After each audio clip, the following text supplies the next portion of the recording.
Police ఉన్నతాధికారుల ఆదేశాల మేరకు జగిత్యాల జిల్లా కేంద్రంలోని పోచమ్మవాడ నాయుడు చౌరస్తా వద్ద జగిత్యాల టౌన్ ఇన్స్పెక్టర్ వేణుగోపాల నేతృత్వంలో పోలీసు సిబ్బంది వాహన తనిఖీ చేపట్టారు. స్పెషల్ డ్రైవ్ లో భాగంగా పలు వాహనాలను తనిఖీ చేశారు. ఈ సందర్భంగా హెల్మెట్ లేకుండా వాహనాలు నడుపుతున్న వారికి, సరైన వాహన పత్రాలు లేని వారికి, మద్యం సేవించి వాహనాలు నడిపిన వారిపై కేసు నమోదు చేసి వారి యొక్క వాహనాలను సీజ్ చేసి పోలీస్ స్టేషన్ కు తరలించారు.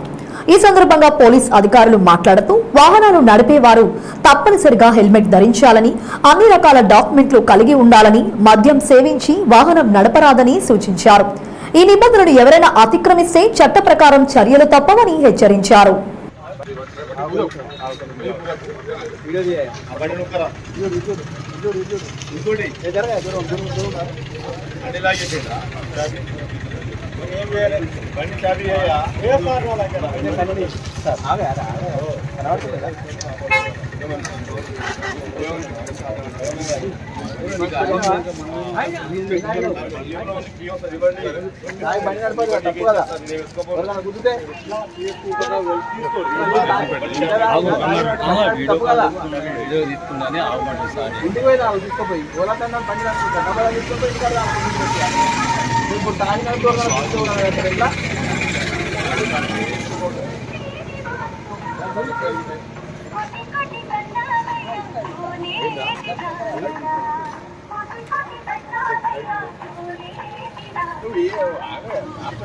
ఆగుతలేదు.